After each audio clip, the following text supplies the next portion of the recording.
Aloha, it's Dave Lawrence, and I'm glad that you're listening because today we've got a very funny guy joining us on the line. We're lucky to have him stopping through town, June 30th Pipeline Cafe. He comes from a real entertainment family, and so in addition to being talented and funny, there are some great stories and special memories he can share. It's a pleasure to welcome Pauly Shore to the show. Yeah, brother. Aloha. Yeah, I'm coming back. Good to be talking to you. Oh, good. And now where are you now? You're in L.A.?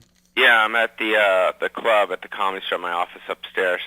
Nice. Nice. So yeah, no, it's yeah, I hadn't been there in a while, and I remember performing in Oahu many years ago at the Sheridan Ballroom. Was the first time I think I opened for Howie Mandel, probably in the early '90s.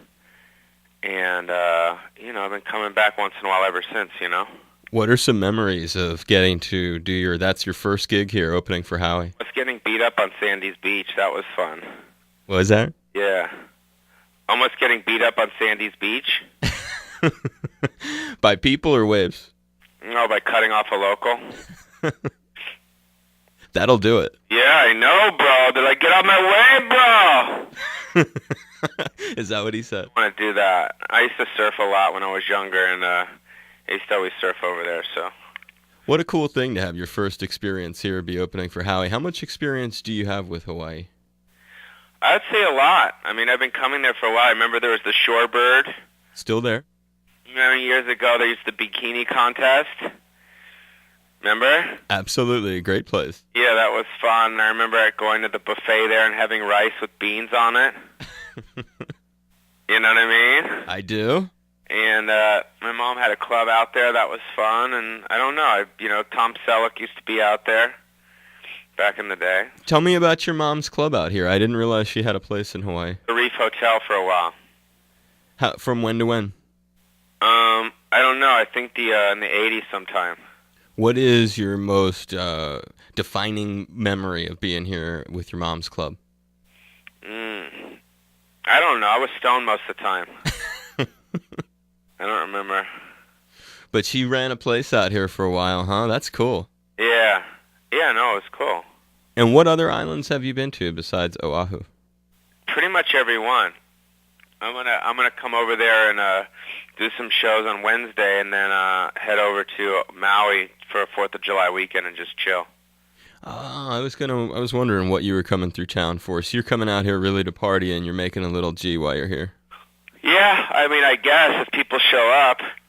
But Hawaii's not really the place for the money. It's mostly just to go. It's more the experience.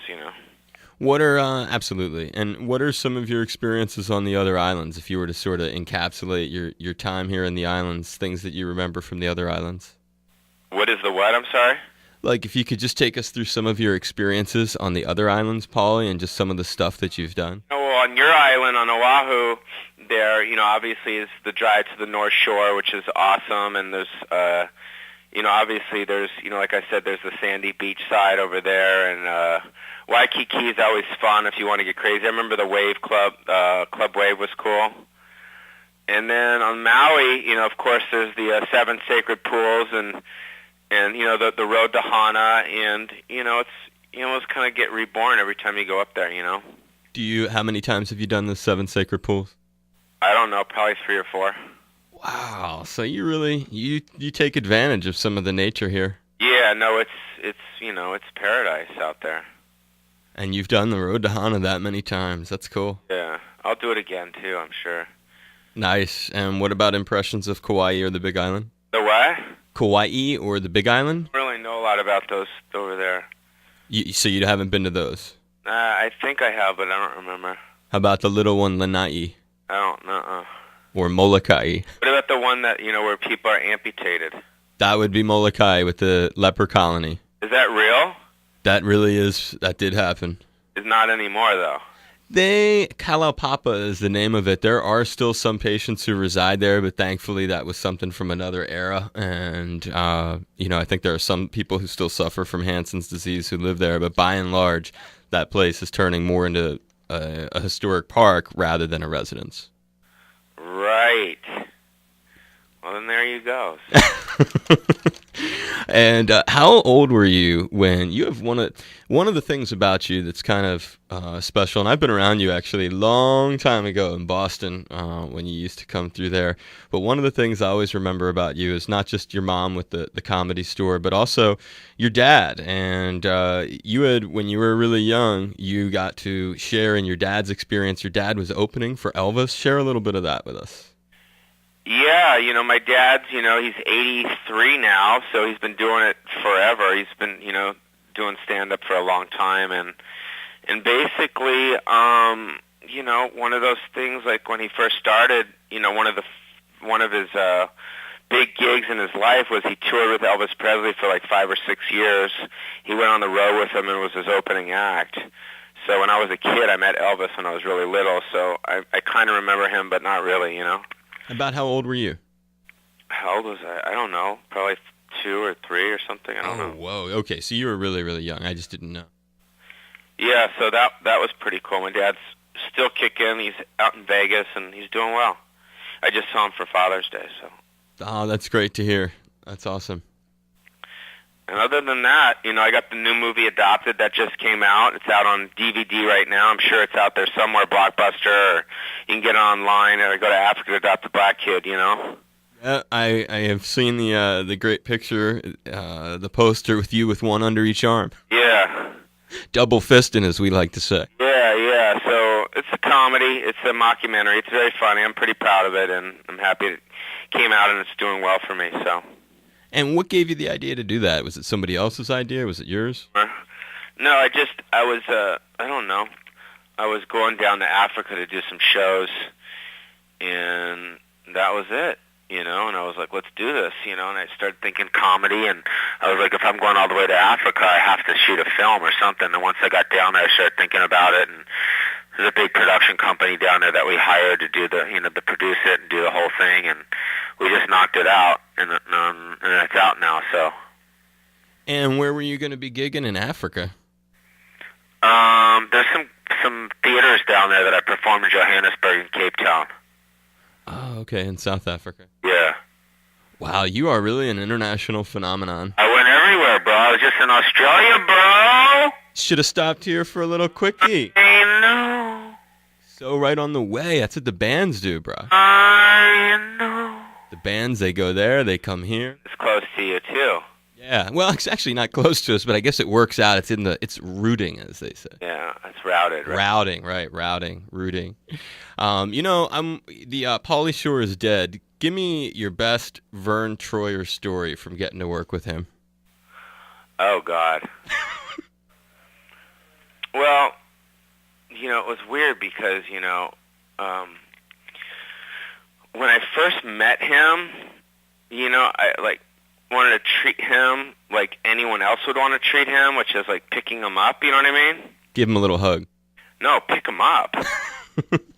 Like I wanted to pick him up, and I don't remember where I was when I first met him. I was like, oh my God, da da da, and I just wanted to pick him. He was so little, and it was weird. He got really pissed off at me. Ooh. Yeah, he was like, and not feeling it because at the end of the day, he just, wanted to be treated normal. And then it took me a long time to kind of like gain his trust back and become his friend, and then finally we became friends again, and then we did the film. But yeah, he if you ever see him, don't pick him up. Just treat him normal. So you just reached down and tried to grab him? Yeah. And what did he do? He just looked at me like he wanted to kick my ass. He's like, get your hands off me, I'm not a cat. Yeah, he says, what are you doing? Get off of me. I was like, oh, bro, I wanted to touch your head. Sorry, bro. Yeah, it's just so, it gives you that feeling. But he sobered me up pretty quick. Is he a good guy? Yeah, he's good. What about Jerry Springer? Do I what? What about Jerry Springer? Is he cool? Oh, Jerry Springer's awesome. What's the best Jerry story? Oh, I don't know. Just in, what was it? I think spring break. I think in Cancun. He was down there. He's like me. He likes girls, So you guys had something in common? Yeah, he likes girls. He was cool. How well do you know Sean Penn? Pretty well. I mean, I don't hang out with the guy, but if I ever see him, we have, nice moments together. I've known him for just from back in the day, growing up out here in California. Good guy. What led to you putting all those cats together like that? My vision for the film, you know what I mean? I just kind of saw it a certain way, and I wanted to kind of put it out that way. I thought it would be funny if I, got put in jail, and I'm in jail with Tommy Lee, Heidi Fleiss, and Todd Bridges, you know what I mean?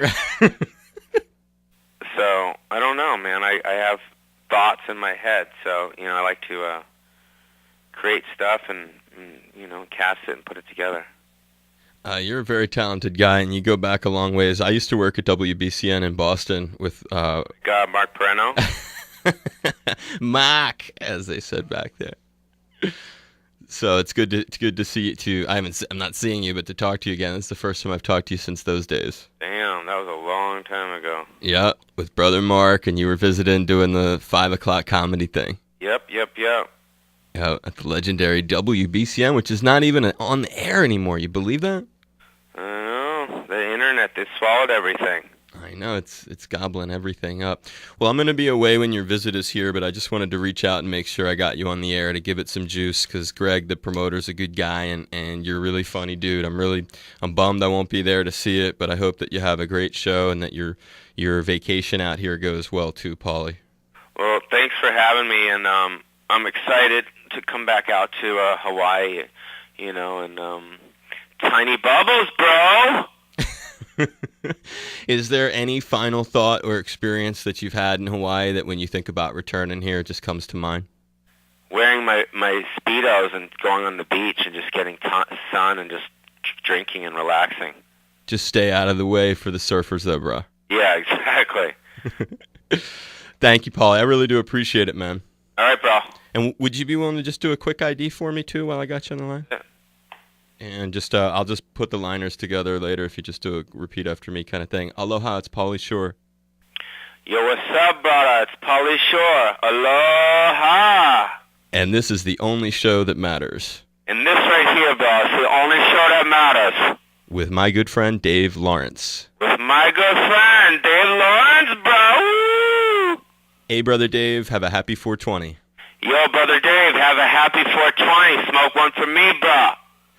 Pauly, I give you a big hug, man. I hope your trip is safe, happy, and healthy, and really have a great experience out here. Peace. Take care.